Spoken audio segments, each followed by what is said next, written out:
الحمد لله نحمده ونستعينه ونؤمن به ونتوكل عليه ونتوب إليه.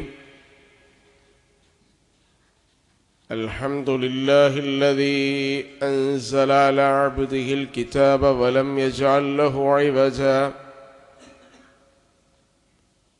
الحمد لله الذي أرسل رسوله بالهدى ودين الحق ليظهره على الدين كله ولو كره المشركون. هو الذي متم نوره ولو كره الكافرون.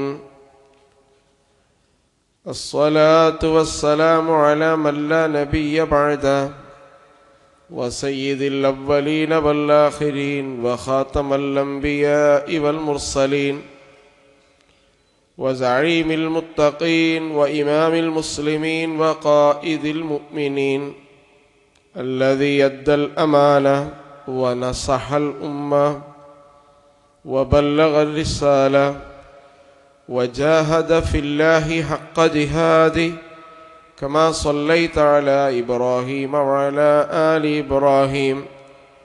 اللهم بارك على محمد وعلى آل محمد كما باركت على إبراهيم وعلى آل إبراهيم في العالمين إنك حميد مجيد. يا أيها الذين آمنوا اتقوا الله حق تقاته ولا تموتن إلا وأنتم مسلمون. أعوذ بالله من الشيطان الرجيم. بسم الله الرحمن الرحيم.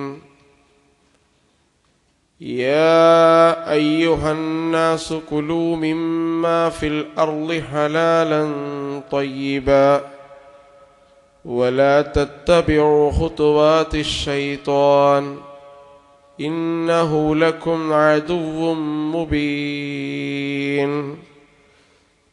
صدق الله العلي العظيم.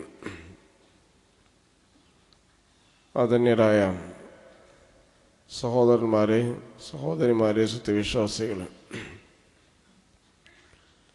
ജഗന്യന്താവായ അള്ളാഹുവിൻ്റെ വിധി വിലക്കുകൾ പാലിച്ചുകൊണ്ട് ജീവിതത്തിൻ്റെ എല്ലാ മേഖലകളും അവൻ്റെ നിർദ്ദേശങ്ങൾക്കനുസരിച്ച് ക്രമീകരിച്ചുകൊണ്ടും നമ്മുടെ അടക്കവും അനക്കവും അള്ളാഹു കാണുന്നുണ്ടെന്ന ബോധത്തോടുകൂടി ജീവിക്കണമെന്ന് എന്നോടെന്ന പോലെ നിങ്ങളോടും വസിയത്ത് ചെയ്യുകയാണ്, ഉപദേശിക്കുകയാണ്. നരകാവകാശിയും സ്വർഗാവകാശിയും ഒരിക്കലും സമന്മാരാവുകയില്ല. സ്വർഗം നേടിയവരാവുന്നു വിജയിച്ചവർ. വിജയികളുടെ കൂട്ടത്തിൽ ഉൾപ്പെടുത്തി നമ്മെ എല്ലാവരെയും അല്ലാഹു അനുഗ്രഹിക്കുമാറാവട്ടെ.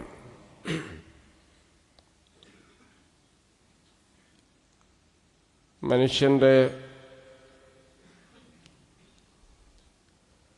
സമ്പാദ്യം എങ്ങനെയായിരിക്കണമെന്ന് പരിശുദ്ധ ഖുർആൻ ഒരുപാട് സ്ഥലങ്ങളിൽ വിശദീകരിച്ചിട്ടുണ്ട്. എന്താണ് നമ്മൾ സമ്പാദിക്കേണ്ടത്,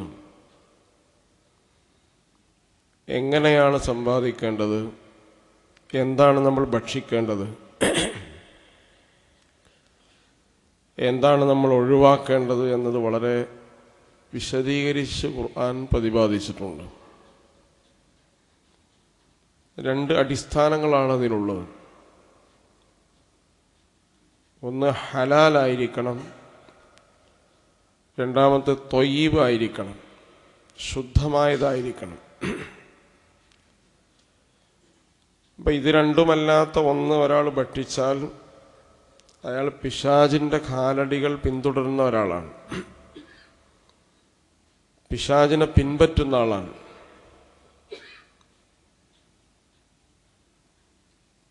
ഖുർആൻ തന്നെ ഹറാമായ സമ്പാദ്യങ്ങൾ എന്താണ് എന്ന് വിശദീകരിച്ചിട്ടുണ്ട്. അതിലേറ്റവും പ്രധാനപ്പെട്ടത് പലിശയാണ്. അഹല്ലല്ലാഹുൽ ബൈഅ വഹറമർ റിബ. സമ്പാദിക്കാൻ പ്രോത്സാഹിപ്പിക്കുകയാണ് ഖുർആൻ ചെയ്തത്. സമ്പാദിപ്പിക്കുന്നതിനൊരു ലിമിറ്റും ഖുർആൻ വെച്ചിട്ടില്ല. എത്ര കോടി രൂപ ഒരാൾക്ക് ഉണ്ടാക്കാൻ പറ്റുള്ളൂ എന്ന് ഖുർആൻ എവിടെയില്ല, ഇസ്ലാമും നിർദ്ദേശിച്ചിട്ടില്ല. എന്നല്ല, സമ്പാദ്യത്തിന് പ്രോത്സാഹനം നൽകുകയാണ് ചെയ്യും.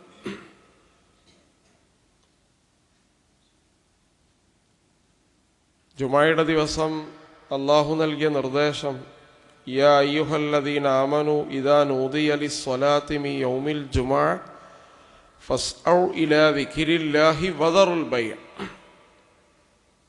ജുമാക്ക് ബാങ്ക് കൊടുത്താൽ എല്ലാ ഇടപാടുകളും ക്ലോസ് ചെയ്യണം, സിസ്റ്റം ഷട്ട് ഡൗൺ ചെയ്യണം, കച്ചവട സ്ഥാപനം പൂട്ടണം, എല്ലാ ഏർപ്പാടും അവസാനിപ്പിച്ച് വരണം. ജുമാക്ക് ബാങ്ക് കൊടുത്തതിന് ശേഷം പിന്നെ ഒരാൾ കടയിൽ നിന്ന് കച്ചവടം ചെയ്യൽ നിഷിദ്ധമാണ്, ഹറാമാണ്.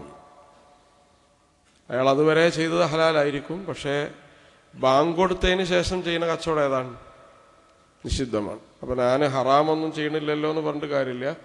ഹലാൽ തന്നെ ചില സമയത്ത് എന്ത് ചെയ്യും? ഹറാമായി മാറും. ഞാനത് വിശദീകരിക്കല്ല. അത്ര സ്ട്രിക്റ്റായിട്ട് അല്ലാഹു പറഞ്ഞു ഒരു ഇടപാടും നടത്താൻ പാടില്ല. ഏത് പണി എടുക്കുകയാണെങ്കിലും ബാങ്ക് വരെ പറ്റൂ. ബാങ്ക് ആകുമ്പോൾ പള്ളിയിലെത്താം.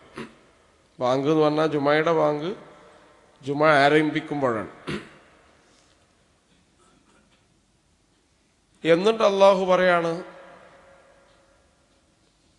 ഫൈദാ ഖുളിയത്തിസ് സ്വലാത്തു ഫന്തശിറൂ ഫിൽ അർള്. നിസ്കാരം കഴിഞ്ഞാൽ ഈ പള്ളിയിലെല്ലാം നിൽക്കണമെന്നില്ല, എവിടുന്നാ വന്നത് അവിടേക്ക് തന്നെ പോയിക്കോ. ഫന്തശിറൂ ഫിൽ അർള്. നീ വന്നയിടത്തേക്ക് പോവുക, ഇല്ലെങ്കിൽ പുതിയ പണി അന്വേഷിക്കണേ, അങ്ങനെ നടന്നോ, സമ്പാദിച്ചോ എന്നാണ് പറഞ്ഞത്. അപ്പൊ പള്ളിയിൽ നിൽക്കണേക്കാൾ ശ്രേഷ്ഠത നീ വന്നിടത്തേക്ക് പോകുന്നതാണ്. അപ്പൊ അങ്ങനെ സമ്പാദ്യത്തെ പ്രോത്സാഹിപ്പിച്ച ആദർശമാണ് ഇസ്ലാം. അത് രണ്ട് കണ്ടീഷൻ അതിന് വെച്ചു. ഹലാലാവണം, ത്വയ്യിബാണ്. ബാക്കി ലിമിറ്റേഷൻ ഒന്നുമില്ല. അപ്പൊ ഹറാമായത് വ്യക്തമായത് എന്താണെന്ന് ഖുർആൻ തന്നെ പറഞ്ഞു. ഖുർആനിൽ എന്തെങ്കിലും പ്രതിപാദിക്കാൻ പരാമർശിക്കാൻ വിട്ടുപോയിട്ടുണ്ടെങ്കിൽ അതിന് ഹദീസുകളിൽ നബി സല്ലല്ലാഹു അലൈഹി വസല്ലമയുടെ സംസാരങ്ങളിൽ, പ്രവർത്തികളിൽ അതിന് വിശദീകരണങ്ങൾ നൽകി. അതൊരിക്കലും ഒരു വിശ്വാസിയുടെ സമ്പാദ്യത്തിൽ ഉണ്ടാവാൻ പാടില്ല. ഇമാം മാലിക് റഹിമഹുല്ല പറയുന്നത്, ഖുർആൻ മുഴുവൻ പരിശോധിച്ചിട്ട് ഏറ്റവും വലിയ തിന്മ കുഫറും ശിർക്കുമാണ്. അത് കഴിഞ്ഞാൽ പിന്നെ രണ്ടാമത് ഖുർആൻ പറയുന്ന ഏറ്റവും വലിയ തിന്മ പലിശയാണ്. പലിശയിൽ ഏറ്റവും ചെറിയത് 70 ബാബുകൾ, ഡോറുകളുണ്ട് പലിശക്ക്. അതിലേറ്റവും ചെറുത് സ്വന്തം മാതാവിനെ വ്യഭിചരിക്കുന്നതിന് തുല്യമാണെന്ന് റസൂലുള്ളാഹി സ്വല്ലല്ലാഹു അലൈഹി വസല്ലം. അത്ര മോശപ്പെട്ട പ്രവൃത്തിയാണ് പലിശ എന്ന് പറയുന്നത്.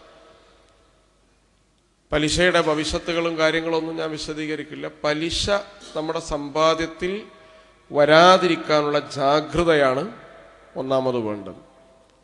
അപ്പം നമ്മുടെ സിസ്റ്റത്തിൽ ബാങ്കുമായിട്ട് ഇടപെടാതെ നമുക്ക് ജീവിക്കാൻ പറ്റില്ല. Bank is equal to interest അല്ല. ബാങ്ക് അടിസ്ഥാനപരമായൊരു സർവീസാണ്. അതിൽ ഇൻട്രസ്റ്റ് ഉണ്ട് എന്നേ ഉള്ളൂ. ബാങ്ക് സമം പലിശ എന്ന് പറയാൻ പറ്റില്ല. പക്ഷേ അതേസമയം പലിശയിൽ ചേരാതിരിക്കാനുള്ള ജാഗ്രത നമ്മൾ എപ്പോഴും പുലർത്തേണ്ടതുണ്ട്. പലിശ തൻ്റെ സമ്പാദ്യത്തിലേക്കും തൻ്റെ ഭക്ഷണത്തിലേക്കും താൻ ചെലവ് കൊടുക്കാൻ വിധിക്കപ്പെട്ട ആളുകളുടെ വയറ്റിലേക്കും എത്തുന്നില്ല എന്ന് ഉറപ്പുവരുത്തേണ്ടത് കുടുംബനാഥൻ്റെ ഉത്തരവാദിത്തമാണ്. അപ്പോൾ പലിശ എന്ന് പറയുന്നത്. രണ്ടാമത്തത് കൈക്കൂലി. ഉദ്യോഗസ്ഥന്മാർ, മറ്റ് രീതിയിൽ പ്രവർത്തിക്കുന്ന ആളുകൾ അന്യായമായതോ ന്യായമായതോ ആയ കാര്യങ്ങൾ ചെയ്തു തരാൻ അവർക്ക് കൈക്കൂലി കൊടുക്കുക എന്ന് പറഞ്ഞാൽ കൊടുക്കുന്ന ആളും ശിക്ഷാർഹനാണ്, വാങ്ങുന്ന ആൾ പിന്നെ പറഞ്ഞിട്ട് കാര്യമില്ലല്ലോ. ഹറാം, അന്യായമായ സമ്പാദ്യമാണ്, അത് ഹറാമാണ്, നിഷിദ്ധമാണ്. കൈക്കൂലി കൊടുക്കുന്ന ആളെയും അത് വാങ്ങുന്ന ആളെയും റസൂലുള്ളാഹി സല്ലല്ലാഹു അലൈഹി വസല്ലം ശപിച്ചിരിക്കുന്നു.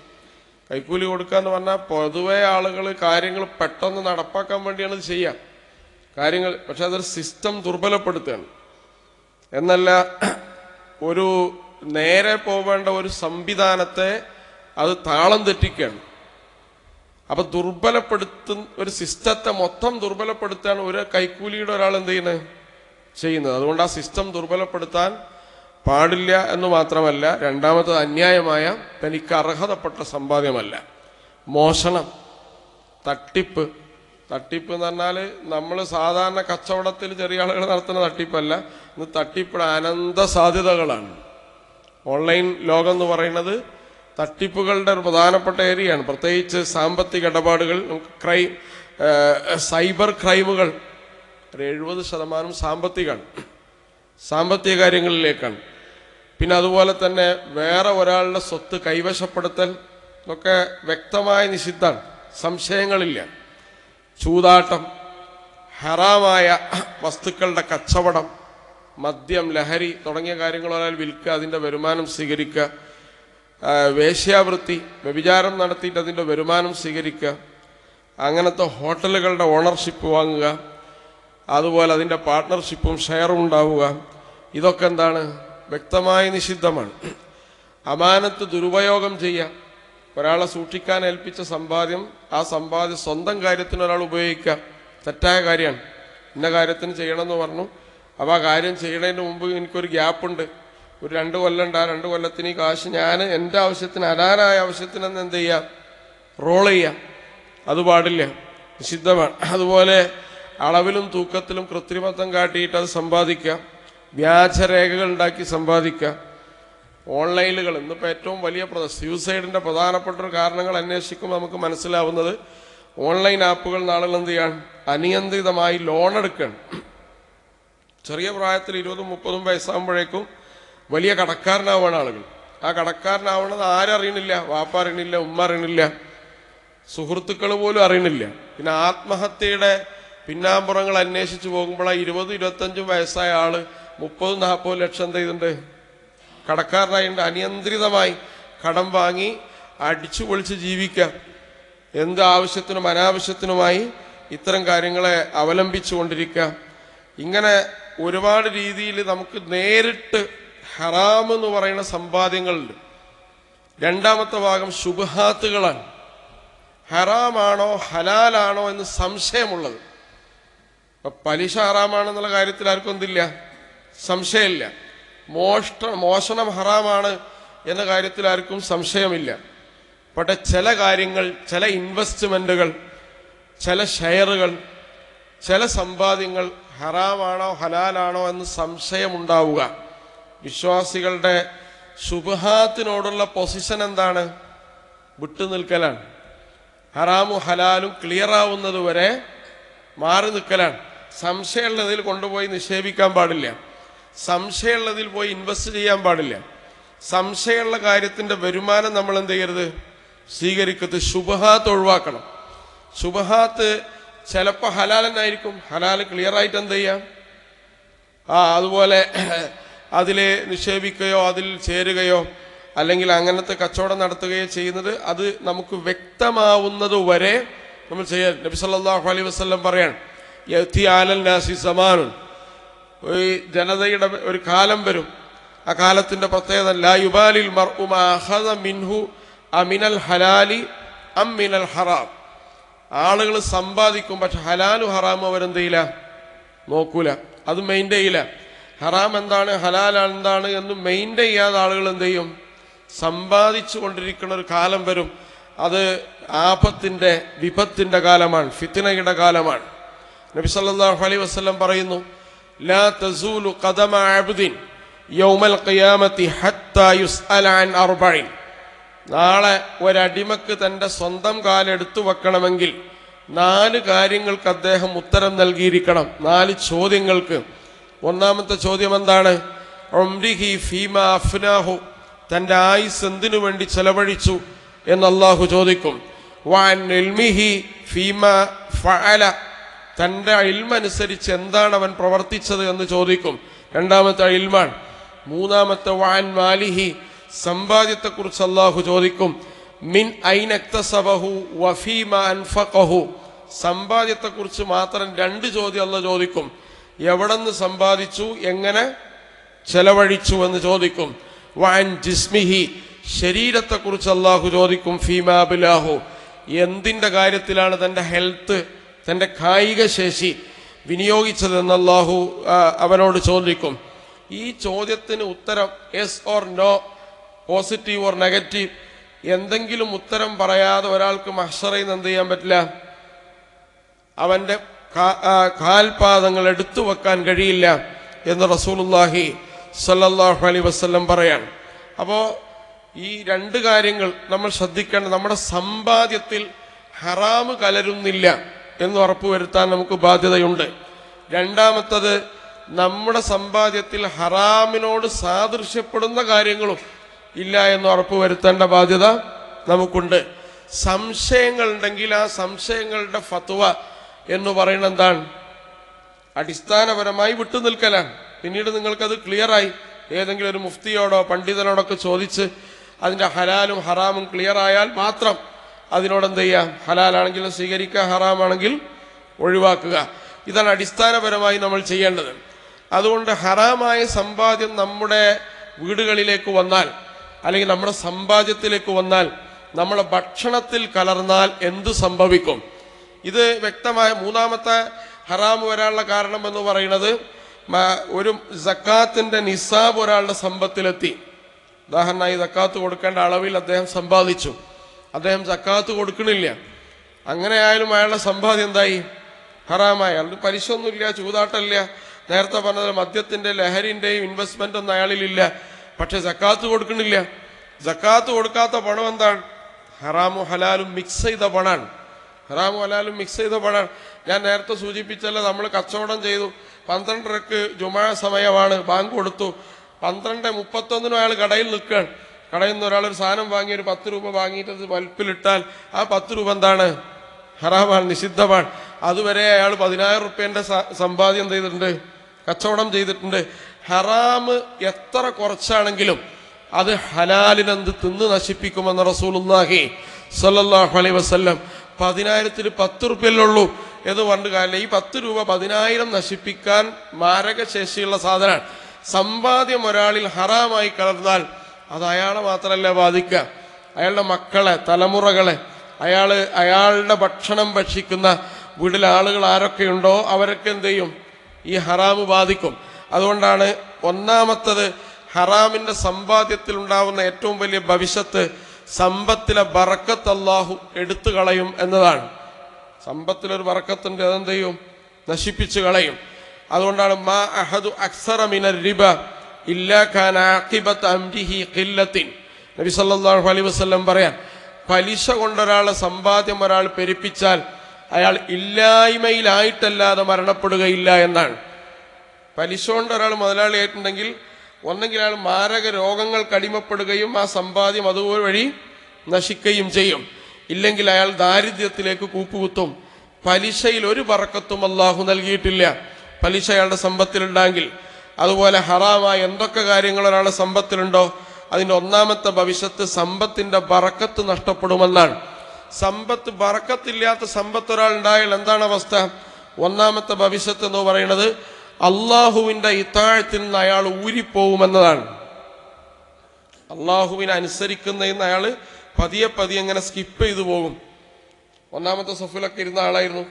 ഹറാമായ പൈസ അയാളെ കീശയിൽ വന്നപ്പോൾ ഒന്നാമത്തെ സഫുമായിട്ട് ജമാഅത്തിന് തന്നെ എന്ത് ചെയ്തു?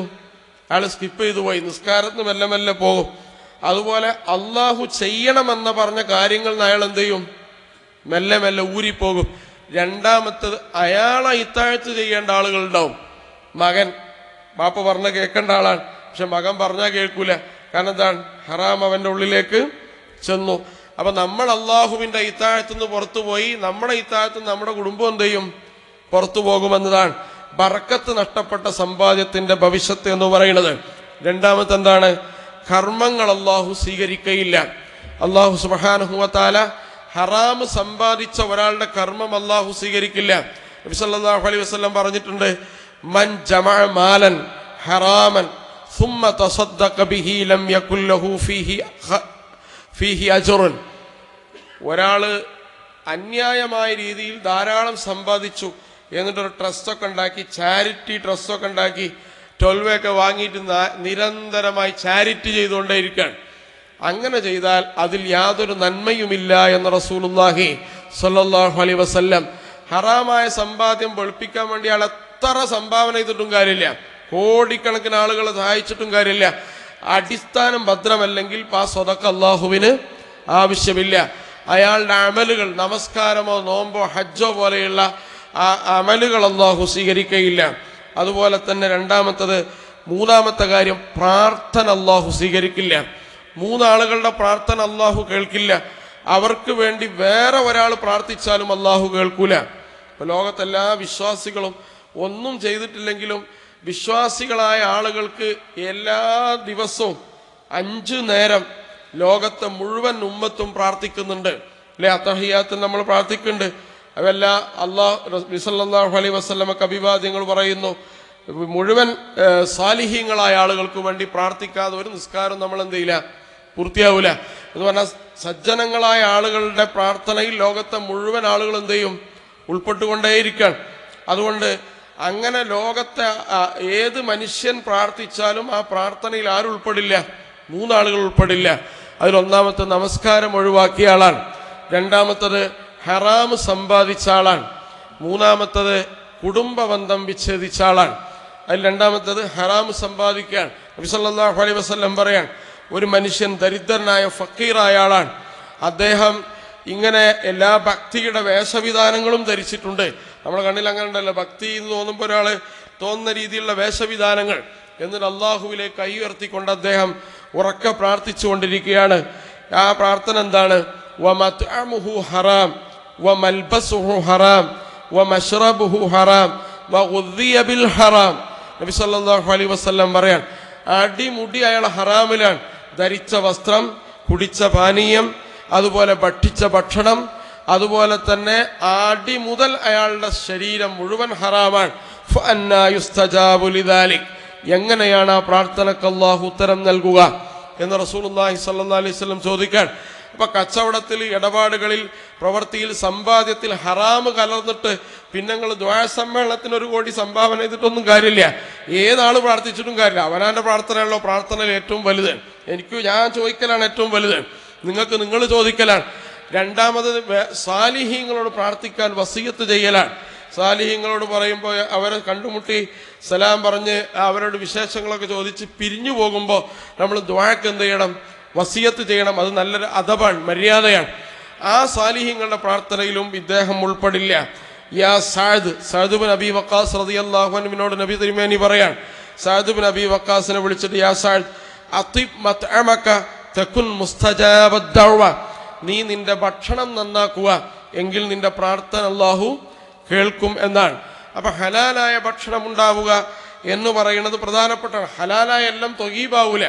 ഹലാല് എന്ന് പറയുന്നത് എന്താണ്? ശരീഅത്ത് വിധി പ്രകാരം ഒരാൾക്ക് അനുവദനീയമായ ഭക്ഷണമാണ്. അപ്പൊ ഷുഗർ എല്ലാവർക്കും എന്താണ്? അനുവദനീയാണ്, പഞ്ചസാര. പക്ഷേ ഷുഗർ അസുഖമുള്ള ആൾക്ക് എന്തായിരിക്കും? പഞ്ചസാര തൊയ്യിബല്ല, ഹലാലായിരിക്കും. അപ്പൊ മാ ത്വാബലി നഫ്സിക് എന്നാണ്. ഒരാൾക്ക് തൊയ്യിബായത് മറ്റാൾക്ക് തൊയ്യിബായിക്കൊള്ളണമെന്നില്ല. അയാളുടെ അസുഖം, രീതി, ഡോക്ടർ അയാൾ നിർദ്ദേശിച്ചിട്ടുണ്ട്, ഇപ്പം നിങ്ങൾ ഇറച്ചി കഴിക്കേണ്ട, കൊളസ്ട്രോൾ കുറച്ച് കൂടുതലാണ്, അതോടുകൂടി ഇറച്ചി ആൾക്ക് എന്തല്ല? തൊയ്യിബല്ല. അപ്പോൾ തൊയ്യിബ് എന്ന് പറഞ്ഞാൽ എല്ലാവർക്കും പൊതുവായ നിയമം, ശുദ്ധായിരിക്കണം, അതുപോലെ തന്നെ കലർപ്പില്ലാത്തതായിരിക്കണം. എങ്കിൽ പോലും ഹലാലായ എല്ലാ ഭക്ഷണവും എന്ത് ചെയ്യില്ല? തൊയ്യിബായിക്കൊള്ളണമെന്നില്ല. അതുകൊണ്ട് നമ്മൾ പ്രാർത്ഥന, ഹലാലല്ലാത്ത ഭക്ഷണം ഒരാളുടെ ഉള്ളിലേക്ക് വന്നാൽ അല്ലാഹു സുബ്ഹാനഹു വ തആല അദ്ദേഹത്തിന്റെ പ്രാർത്ഥന സ്വീകരിക്കില്ല എന്നാണ്. നാലാമത്തെ എന്താണ്? ഹൃദയം മലിനമാകും. അഹ്മദ് ബിൻ ഹംബൽ റഹിമഹുല്ലയോട് ചോദിക്കുകയാണ്, യാ അബാ അബ്ദുല്ലാ ബിമ തലീനുൽ ഖുലൂബ്. ഹൃദയം സോഫ്റ്റ് ആവാൻ എന്താണ് ചെയ്യേണ്ടത്? ഹൃദയം നൈർമല്യമുള്ളതാവാൻ എന്താണ് ചെയ്യേണ്ടത്? ഫഖാല, അഹ്മദ് ബിൻ ഹംബൽ റഹിമഹുല്ല പറയാൻ, ബി അഖ്ലിൽ ഹലാൽ. ഹലാല് ഭക്ഷിച്ചാൽ നിന്റെ ഹൃദയം എന്ത് ചെയ്യും? സോഫ്റ്റ് ആവും. നിന്റെ ഹൃദയം കടുത്തു പോകുക. ബി അഖ്ലിൽ ഹറാം. ഹറാം ഭക്ഷിക്കുന്നതോടുകൂടി അയാളുടെ ഹൃദയം എന്ത് ചെയ്യും? കടുത്തു പോകും, അതില് കഠിനമായി തീരും. അപ്പൊ ഹൃദയം നൈർമല്യം ഉണ്ടാവാൻ ചെയ്യേണ്ടത് ഹലാലായ ഭക്ഷണം, ഹലാലായ സമ്പാദ്യം ഉണ്ടാവുക എന്നതാണ്. അഞ്ചാമത്തെ നമുക്കറിയാം, നരകത്തിൽ ഹറാമായ സമ്പാദ്യം കാരണം അയാളുടെ അഭയകേന്ദ്രം എന്തായിരിക്കും? നരകമായിരിക്കും. ലാ യദ്ഖുലുൽ ജന്നത ജസദുൻ ഉദ്ദിയ ബിൽ ഹറാം എന്ന് നബി സല്ലല്ലാഹു അലൈഹി വസല്ലം പറയാൻ. ഹറാം കൊണ്ട് ഊട്ടപ്പെട്ട ശരീരം ഒരിക്കലും സ്വർഗത്തിൽ പ്രവേശിക്കുകയില്ല എന്ന് നബി സല്ലല്ലാഹു അലൈഹി വസല്ലം പറയാൻ. അപ്പൊ ഹറാമായ കാര്യം എന്താണ്? ഹറാമായ സമ്പാദ്യങ്ങൾ എന്ന് പറയുന്നത് നമ്മൾ മനസ്സിൽ വലാ യഹില്ലു ലി മുസ്ലിമീൻ ബഅ മിൻ അഖീഹി ബൈഅൻ ഫീഹി ഐബുൻ ഇല്ലാ ബയ്യനഹു ലഹു എന്ന് പറഞ്ഞാൽ, ഒരു മുസ്ലിം മറ്റൊരാൾക്ക് വിൽക്കുന്നത് ആ ന്യൂനതയുള്ള കാര്യം വിറ്റാൽ മതി. ന്യൂനതയുള്ള കാര്യം, ഒരു പോരായ്മയുള്ള സാധനം, ചീഞ്ഞൊരു തക്കാളി ഒരാൾക്ക് വിൽക്കാൻ വെക്കുക, ചീഞ്ഞതാണെന്ന് ആർക്കറിയാം? വിൽക്കുന്ന ആൾക്കറിഞ്ഞാൽ ആ തക്കാളിയുടെ പൈസ അയാൾക്ക് എന്താണ്? ഹറാമാണ്. ഇല്ലാ ബയ്യനഹു ലഹു എന്ന് പറഞ്ഞാൽ അത് അയ്ബുള്ളതാണ്, ന്യൂനത ഉള്ളതാണെന്ന് പറഞ്ഞിട്ടല്ലാതെ എന്ത് ചെയ്യരുത്? വിൽക്കരുത്. ഒരാൾ ന്യൂനത ഉള്ളതാണെന്ന് പറഞ്ഞിട്ട് ഒരു ചരക്ക് വിറ്റാൽ അത് വാങ്ങുന്ന ആൾക്കും മനസ്സിലായി ന്യൂനത ഉണ്ട്, അപ്പൊ അതിനനുസരിച്ചുള്ള വിലയൊക്കെ ഉണ്ടാവുള്ളൂ. അതനുസരിച്ച് ഒരാൾ വിറ്റാൽ ആ വിൽപ്പനയിൽ അള്ളാഹു ബറക്കത്ത് നൽകുമെന്ന് റസൂലുള്ളാഹി സ്വല്ലല്ലാഹു അലൈഹി വസല്ലം മറച്ചു വെക്കാൻ പാടില്ല. കേടുവന്നൊരു കാര്യം ന്യൂനത അറിഞ്ഞുകൊണ്ട് ഒരാൾ വിൽക്കരുത്. ബോധപൂർവം അങ്ങനെ ചെയ്താൽ അതും ഹറാമായ സമ്പാദ്യത്തിന്റെ പരിധിയിൽ വരും. അത് നരകത്തില്. അപ്പോൾ ഇടപാട് നടത്തുന്ന ആളുകൾ വളരെയധികം സൂക്ഷിക്കേണ്ട കാര്യമാണ്. നബി സല്ലല്ലാഹു അലൈഹി വസല്ലം ഒരുപാട് മുന്നറിയിപ്പ് കച്ചവടവുമായി ബന്ധപ്പെട്ട് നൽകിയിട്ടുണ്ട്. അതിൽ വളരെ സൂക്ഷ്മത പാലിക്കേണ്ട കാര്യമുണ്ട്. താജിറുൻ നമീൻ, വിശ്വസ്തനായ കച്ചവടക്കാരനും ഞാനും സ്വർഗത്തിൽ സമീപസ്ഥമായിരിക്കുമെന്ന് റസൂലുള്ളാഹി സ്വല്ലല്ലാഹു അലൈഹി വസല്ലം പറഞ്ഞിട്ടുണ്ട്. നല്ലൊരു കച്ചവടക്കാരനും അതുപോലെ ഞാനും അടുത്താണ് സ്വർഗത്തിലിരിക്കുക. കാരണം നബി സല്ലല്ലാഹു അലൈഹി വസല്ലം തന്നെ ഒരു കച്ചവടക്കാരനാണ്. അശ്റത്തുൽ മുബശ്ശിരീൻ 10 സ്വർഗാവകാശികളായ സഹാബികളെ ചരിത്രത്തിൽ പരിശോധിച്ചു നോക്കിയാൽ അതിൽ ഏകദേശം 7 പേരും എന്താണ്?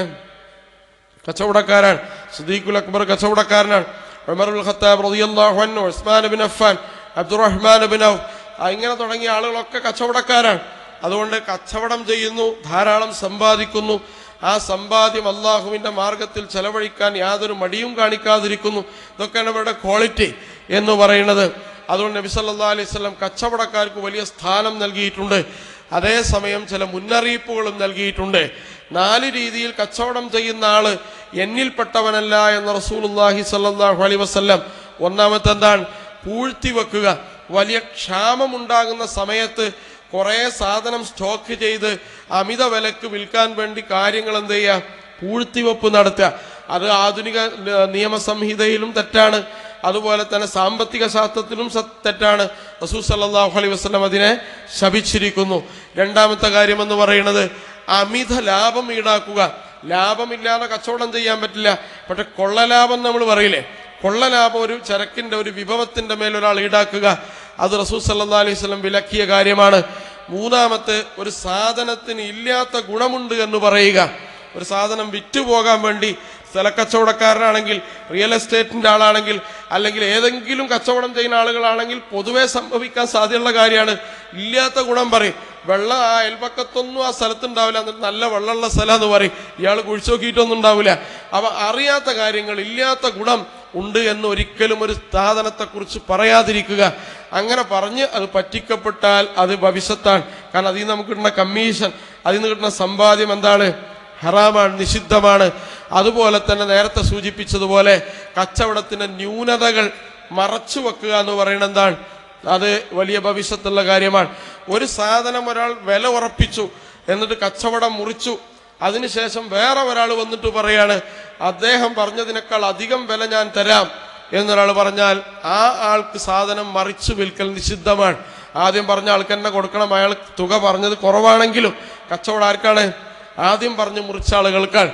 രണ്ടാമത് വന്നിട്ട് അയാൾ അധികം വില തരാന്ന് പറയുമ്പോൾ ഈ വാക്ക് മാറ്റിയിട്ട് അപ്പുറത്ത് സാധനം വിൽക്കൽ എന്താണ്? നിഷിദ്ധമാണ്. ഇങ്ങനെ കച്ചവടം ചെയ്യുന്നവൻ എന്നിൽപ്പെട്ടവനല്ല എന്ന് നബി സല്ലല്ലാഹു അലൈഹി വസല്ലം പറഞ്ഞിട്ടുണ്ട്. അപ്പൊ ഞാൻ പറഞ്ഞ നിഷിദ്ധമായത് എന്ന് നമുക്ക് അറിയുന്ന കാര്യങ്ങളാണ്, അതിൽ ബോധപൂർവ്വം ആരും പെടൂല. രണ്ടാമത്തെ എന്തിന് സംശയാസ്പദമായ കാര്യങ്ങളുണ്ട്, അത് നമ്മൾ ക്ലിയർ ആക്കിയിട്ട് മാത്രമേ അതിൽ അടങ്ങാൻ പാടുള്ളൂ. മൂന്നാമത്തെ കാര്യം ഹലാല് തന്നെയാണ്, ചില സമയത്തും സന്ദർഭത്തിലും അത് ഹറാമായി മാറും, അത് നമ്മൾ സൂക്ഷിക്കേണ്ടതാണ്. നാലാമത്തെ കാര്യം ഹലാലായ കാര്യങ്ങളിൽ തന്നെ നമ്മൾ അശ്രദ്ധ കാരണം എന്ത് ചെയ്യും? ഹറാമ് കലർന്നു വരാൻ സാധ്യതയുണ്ട്. അഞ്ചാമത്തെ കാര്യം, സമ്പത്തിന്റെ വിഹിതം അള്ളാഹു നിശ്ചയിച്ച ആളുകൾക്ക് നൽകാൻ അയാൾ അർഹനായാൽ അത് നൽകാതെ പിടിച്ചു വെച്ചാൽ അയാളുടെ സമ്പാദ്യത്തിൽ എന്ത് ചെയ്യും?